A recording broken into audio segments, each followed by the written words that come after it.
இன்றைய கதை தி சாங்க்ரி-லா அஃபேர் என்கிற தலைப்பில் எழுதப்பட்டது. இந்த கதையின் ஆசிரியர் சீன நாட்டை சேர்ந்தவர். அவருடைய பெயர் லாவிஜிடார். அவர் எழுதியிருக்கும் பல கதைகளில் இதுவும் ஒன்று. லேட்டஸ்ட் கதை. இதை நான் 2009 ஸ்ட்ரேஞ்ச் ஹாரிசன்ஸ் வெப்சைட்ல படிச்சிருக்கேன். இப்போ அங்க இருக்குன்னு நினைக்கிறேன் அந்த கதை. இந்த கதை என்னை ரொம்ப அப்பவே பாதிச்சுது. இப்போ இந்த சூழ்நிலையில இன்னும் சொல்ல வேணாம், மிக அழகான ஒரு விஷயம் இது. ரான் அப்படிங்கிற ஒரு மனிதர் லாவோஸை நோக்கி ஏர் அமெரிக்கா பிளைட்ல அவர் கிளம்பி போயிட்டு இருப்பாரு. ஒரு பெண்மணியோட அவர் டிராவல் பண்ணுவாரு. அவர் எதுக்காக டிராவல் பண்றாரு அப்படின்னு கேட்டீங்கன்னா, ஒரு வைரஸ் ஒன்று உருவாகி ஆசியா முழுவதையும் தாக்கி கொண்டிருக்கும். அந்த வைரஸை பற்றி அறிந்து கொள்வதற்காகத்தான் அவர் டிராவல் பண்ணுவார். என்ன அப்படின்னாக்கா, the whole of Asia, south east Asia, அதை தவிர சில நாடுகள் யூரோப் ஒரு பிரம்மாண்டமான யுத்தத்தை நோக்கி ரெடி ஆகிட்டு இருப்பாங்க. அந்த யுத்தத்துக்கு நடுவில் அவருடைய மிஷன் அந்த வைரஸ் சம்பந்தமான சில விஷயங்களை திரட்டுவது.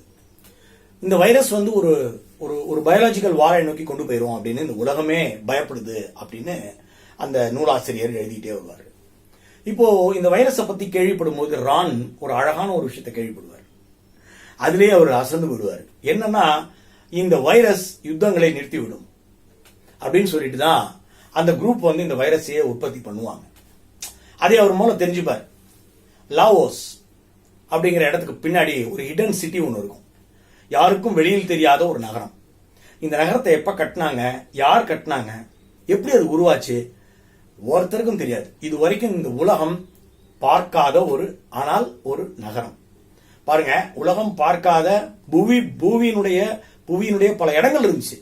ஆனா உலகமே பார்த்தறியாத ஒரு நகரத்தை இந்த கதையில ஒரு அறிமுகப்படுத்துவார். அந்த நகரத்தில் தான் இந்த வைரஸ் உருவாக்கப்படும் அப்படிங்கறத ரான் கண்டுபிடிப்பார். எப்படியாவது அந்த நகரத்துக்குள்ள நுழையணும், இந்த வைரஸை பிடிக்கணும், இந்த வைரஸை எடுத்துக்கிட்டு போய் WHO கிட்ட ஒப்படைச்சிடணும், அந்த வைரஸ் பரவாம பாத்துக்கணும். இதுதான் அவருடைய இது. ஆனா யுத்தத்தை நிறுத்துற வைரஸாமே, பேசாம அப்படியே விட்டுலாமா அப்படின்னு ரான் நினைப்பார். ஏன் இது யுத்தத்தை நிறுத்துகின்ற ஒரு வைரஸ் அப்படிங்கறத தேடி போகும்போது நமக்கு ஒரு 2-3 விஷயங்கள் ஆச்சரியமா காத்துட்டு இருக்கோம். என்னன்னா, இந்த வைரஸ் வந்ததுனால பல பேர் வீட்டுக்குள்ளே இருப்பாங்க, பல நகரங்கள் காப்பாற்றப்படும், சண்டையெல்லாம் நின்னுடும். ஏன்னா ராணுவ வீரர்களுக்கு தான் யுத்தத்துல செத்து போவோங்கிறது கூட அவங்களுக்கு பயம் இல்லை. ஆனா வைரஸ் தனக்கு வந்துச்சுன்னா செத்து போயிருவோம் அப்படிங்கிறது ரொம்ப பயப்படுவாங்க ராணுவ வீரர்கள். அதுல என்ன ஒரே ஒரு இன்சிடென்ட் காம்பார் அப்படின்னா, சமீபத்தில் ஒரு இன்சிடென்ட்டோட நீங்க அதை கம்பேர் பண்ணி பார்த்துக்க முடியும்.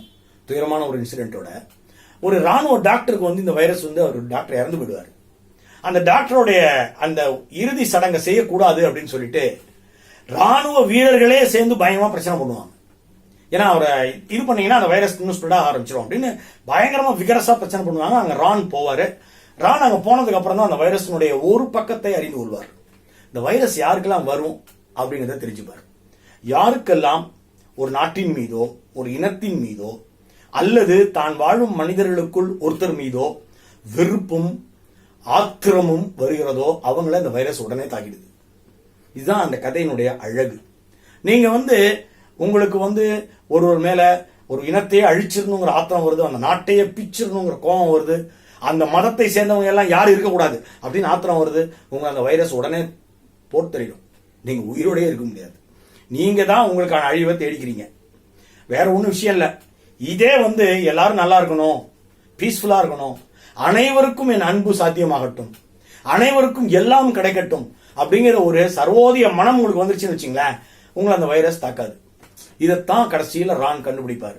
சோ இந்த வைரஸ் குறிப்பாக வெறித்தனமாக போரிடுபவர்கள், மற்றவர்கள் மீது வெறுப்பை காட்டுபவர்கள், தங்களை தானே ஜாதி மதம் மொழிங்கிற மொழியில தன்னை சுருக்கிக் கொள்வர், இப்படித்தான் விஷயமா அப்படின்னு கண்டுபிடிச்சு அந்த இடத்துல இருந்து அவர் கிளம்பிடுவாரு. ரான் எப்ப கிளம்பினாரு என்ன பண்ணாருன்னு தெரியல. திரும்பி தான் வீட்டுக்கு வருவாரு.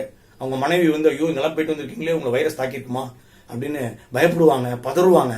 அவர் சொல்லுவாரு, நம்மளை மாதிரி மனிதர்களை ஒருபோதும் அந்த வைரஸ் தாக்காது, கவலைப்படாதே, அந்த வைரஸ் உலகத்தில் யுத்தத்தை நிறுத்திவிடும். இந்த இடத்துல கதை முடிஞ்சிடும். மிக அழகான இந்த கதை எவ்வளவு விஷயங்களை நமக்கு புரிய வைத்திருக்கிறது. இந்த மாதிரியான பல அற்புத கதைகளை நாம அந்த ஸ்ட்ரேஞ்ச் ஹாரிசன்ஸ் வெப்சைட்ல பார்க்கிறோம். நல்ல கதைகள் இன்னும் நிறைய உள்ளன.